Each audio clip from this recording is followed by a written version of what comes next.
بررسی فوری خبرها و بحث‌های روز، بحث و تحلیل حساس‌ترین موضوعها با اشتراک کارشناسان داخلی و بین المللی، نگاه عمیق با عدد و رقم و آمار و حقیقت‌گویی زیر دوربین، نقد و نظر با منتقدان و تحلیل و بررسی با مسئولان، روبرو با خبرسازان و چهره‌های تصمیم گیرنده.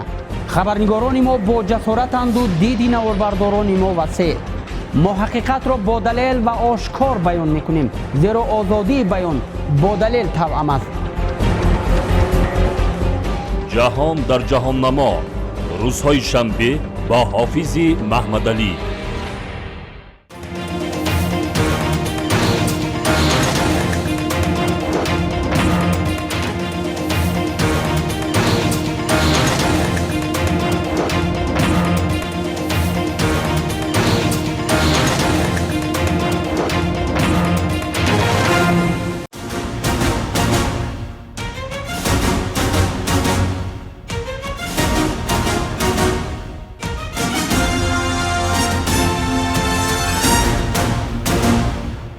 بیستم فوریه سال 1992 رابطه‌های دیپلماتی جمهوری تاجیکستان و پادشاهی عربستان سعودی برقرار گردیدند.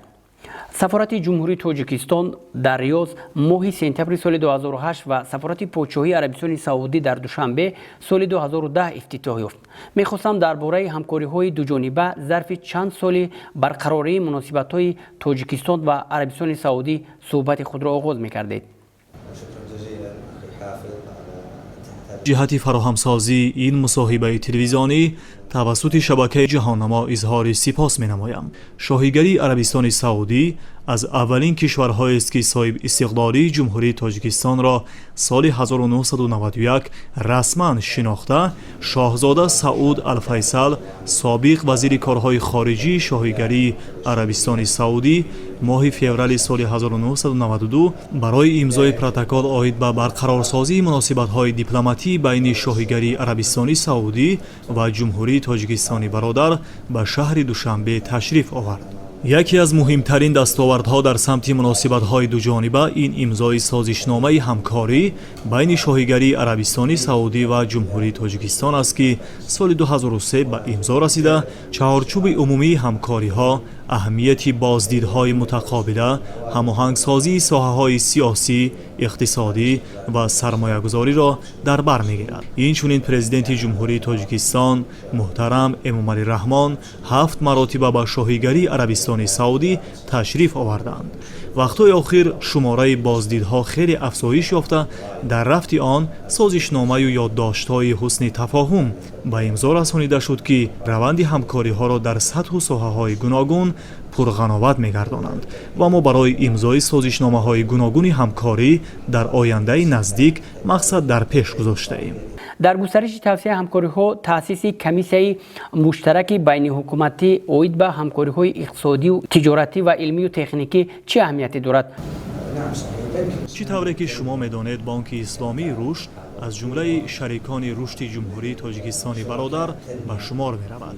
این بانک فعالیت خویش را در جمهوری تاجیکستان سال 1996 آغاز نموده در راه‌اندازی و مبلغ‌گذاری چندین لایحه‌های رشد از جمله ساختمان مکتب‌ها، بیمارخانه‌ها و دیگر انشاءات مهم سهمی باسزا گذاشته است. در این رابطه باید قید نمود که کشور ما شاهیگری عربستان سعودی از بزرگترین سهمگذار و مبلغ‌گذاران در بانک اسلامی رشد محسوب می‌یابد. باید گفت که این بانک چند قبل تصمیم خویش را برای مبلغ‌گذاری نیروگاه برق آبی راغون به مبلغ 150 میلیون دلار ایالات متحده آمریکا اعلان نموده بود. قبل از آن فاند سعودی رشد نیز برای این لایحه حیاتاً مهم 100 میلیون دلار جدا نموده بود.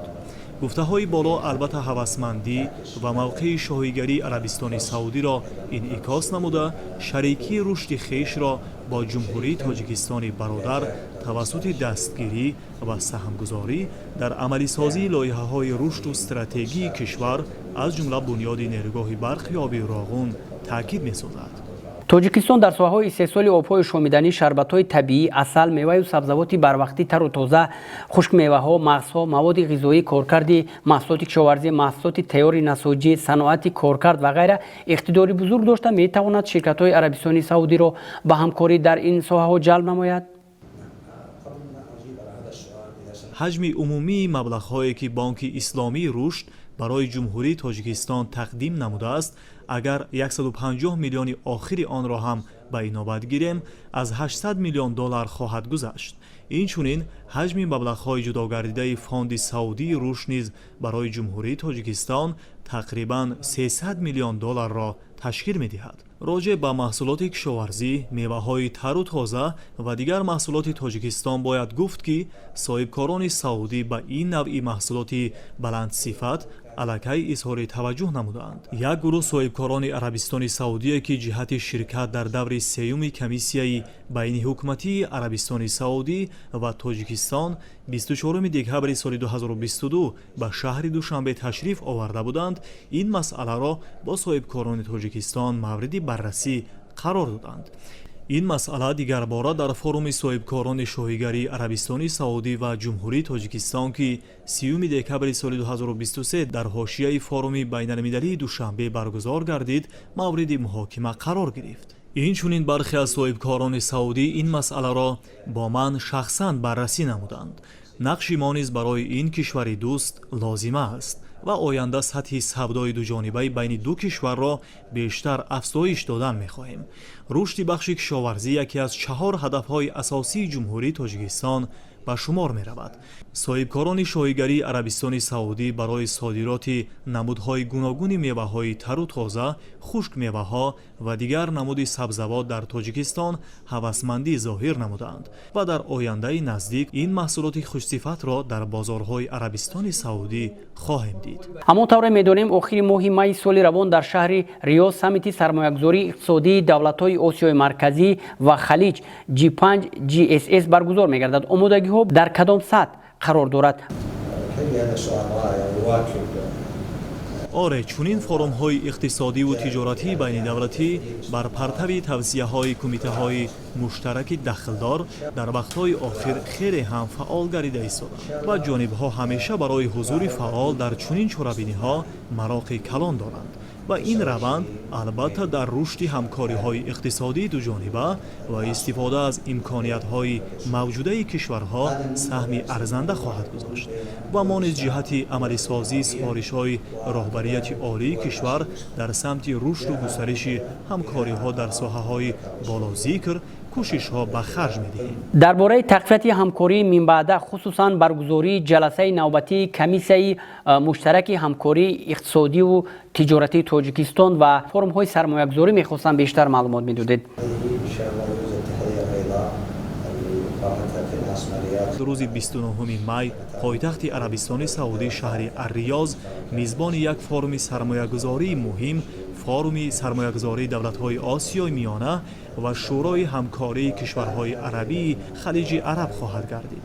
қарори баргузории ин форум рӯзи 19 июли соли 2023 дар шаҳри Ҷиддаи Арабистони Саудӣ дар рафти нишасти сарони кишварҳои шӯрои ҳамкории халиҷи араб ва сарони кишварҳои Осиёи миёна бо дастгирии ҷонибҳо қабул гардид. ҳоло корҳои ҳамоҳангӣ байни Вазорати сармоягузории шоҳигарии Арабистони Саудӣ ва Кумитаи давлатии сармоягузорӣ ва Идораи амволи давлатии ҷумҳурии Тоҷикистон идома ёфта, аз ҷониби Тоҷикистон наздики 45 соҳибкор дар ин форуми муҳим иштирок хоҳад намуд. нақши ин форум дар густариши сатҳи ҳамкориҳои иқтисодии байни кишварҳо, истифодаи имкониятҳо, рушди муносибатҳои сармоягузорӣ, барпосозии шароит байни ду минтақаи муҳим, кишварҳои халиҷи араб ва Осиёи миёна нақши бисёр муҳим арзёбӣ гардида ба манфиат ва некуаҳволии мардуми ҳарду минтақа хоҳад буд. даври сеюми ин комиссия 24 декабри соли 2022 дар шаҳри Душанбе баргузор шуда буд ва пас аз баргузории даври сеюм, Вазорати сармоягузории Арабистони Саудӣ ба ҳайси ниҳоди роҳбарикунандаи ин комиссия аз ҷониби Саудӣ ва Кумитаи давлатии сармоягузорӣ ва Идораи амволи давлатии ҷумҳурии Тоҷикистон ба ҳайси ниҳоди роҳбарикунандаи این کمیسیا از جانب تاجیکستان روند تطبیق قرارها را پیگیری نموده چند قبل یک واخوری مجازی بین راهبریت این نهادها نیز برگزار گردید که در آن موضوع برگزاری دور چهارم کمیسیای بین حکومتی مشترک و ضمن آن برگزاری فوروم صاحبکاران دو کشور را در سال 2024 مورد بررسی قرار گرفت و البته کارها در این سمت با مرام انجام یافته ایستادند. سال 2024 برگزاری روزهای فرهنگ جمهوری تاجیکستان در عربستان سعودی در نظر داشته شده است. آیا سنه برگزاری روزهای فرهنگی مشخص است و آمادگی های شما چگونه است؟ بله، راجع به موضوع برگزاری روزهای فرهنگی جمهوری تاجیکستان در شاهیگری عربستان سعودی هماهنگی زیج بین وزارت‌های فرهنگ در دو کشور به راه مانده شده است و چند قبل هم با وزیر فرهنگ جمهوری تاجیکستان یک ملاقات نیز داشتیم که در آن آمادگی جانب شاهیگری عربستان سعودی برای برگزاری این چهاربینی در دلخواه وقت برای جانب تاجیکستان تأکید نمودم. براه ماندن پروازهای مستقیم هوایی بین تاجیکستان و عربستان سعودی یکی از عامل‌های اساسی جلب هرچی بیشتر سیاحان به هر دو کشور و تحکیم همکاری در بخش سیاحی میان تاجیکستان و عربستان سعودی میباشد. خوشبختانه پرواز مستقیم میان دوشنبه و جده راه اندازی شد. این پروازها تا کجا توانست در رشد ساحه سیاحی و سرمایه‌گذاری در تاجیکستان تکان بخشد؟ راهاندازی خط مستقیم هوایی بین دو کشور نه تنها در ساحه حمل و نقل مسافران بلکه در ساحه تجارت و سیاحی نیز تأثیر زیاد خواهد داشت و تقریبا بیش از یک سال انیخترش ماه مارت سال 2023 پروازها از دوشنبه به جده آغاز گردید و حالا بنابر افزایش زیاد مسافران و شرکت‌های هواپیمایی عربستان سعودی نیز راهاندازی خط سیرهای نو را از شهر الریاض و مدینه منوره به شهر دوشنبه بررسی دارند و عملی شوی این اقدام به گسترش ساحه سیاحی و تجارتی تأثیر مثبت خواهد گذاشت. طبق ملاحظه ها وقتهای آخر شهروندان سعودی برای بازدید از جمهوری تاجیکستان هوسمندی اظهار کرده ایستادند و برخی از آنها راجع به امکانیت های بزرگ ساحه سیاحی تاجیکستان با من صحبت هم داشتند و ما نیز از جانب خود جهت تحکیم همکاری ها در این ساحه با نهادهای دخلدار واخوری انجام دادیم و نتیجه مثبت آن به منفعت مردمان دو کشور خواهد بود. نمایشگاه‌های بین‌المللی سیاحی ریاض تراول مارکت چگونه نمایشگاه است و برای راه یافتن شرکت‌های سیاحی تاجیکستان در بازارهای کشورهای خلیج چه مساعدت کرده می‌تواند؟ البته اشتراک جانب‌ها در فعالیت و فارم‌های اقتصادی به دورنمای مناسبت‌ها تأثیری مثبت خواهد گذاشت و چنانه که شما یادآور شدید در نمایشگاه سیاحی و سرمایه‌گذاری الریاض نمایندگان کارخانه و مؤسسه‌های دخلدار زیاد حضور داشتند و در حاشیه آن سندهای همکاری زیاد در ساحه سیاحی با شرکت‌های گوناگون عربستان سعودی به امضا رسید. اشتراک فعالانه در بخش‌های سیاحی این ساحه را گسترش داده سطح و صفت آن را بلند خواهد برداشت. از این رو باید در این سمت تلاش‌های پیوسته ادامه یافته راه‌های گسترش همکاری‌های سیاحی را با مرام وسعت بخشید. البته اشتراک جانب‌ها در فعالیت و فارم‌های اقتصادی به دورنمای مناسبت‌ها تأثیری مثبت خواهد گذاشت و چنانه که شما یادآور شدید در نمایشگاه سیاحی و سرمایه‌گذاری الریاض نمایندگان کارخانه مؤسسه‌های دخلدار زیاد حضور داشتند و در حاشیه آن سندهای همکاری زیاد در ساحه سیاحی با شرکت‌های گوناگون عربستان سعودی به امضا رسید. اشتراک فعالانه در بخش‌های سیاحی این ساحه را گسترش داده سطح و صفت آن را بلند خواهد برداشت. از این رو باید در این سمت تلاش‌های پیوسته ادامه یافته راه‌های گسترش همکاری‌های سیاحی را با مرام وسعت بخشید. در فرجام بار دیگر به شما برای مهیاسازی این فرصت عرض سپاس گفته برای شما سعادت و موفقیتی بردوام آرزومندم. من در مدت بود و باش خود در بین برادران خود در جمهوری تاجیکستان خیلی شادم و امیدوارم که در پاسخ سوالها و شرح رویدادهای آخر سطحی مناسبت‌ها بین کشورم شاهیگری عربستان سعودی و جمهوری تاجیکستان برادر موفق شده باشم. سطحی مناسبت‌های دو جانبه زیر راهنمایی خردمندانه راهبریت عالی دو کشور با هم برادر رو به رشد و گسترش دارد.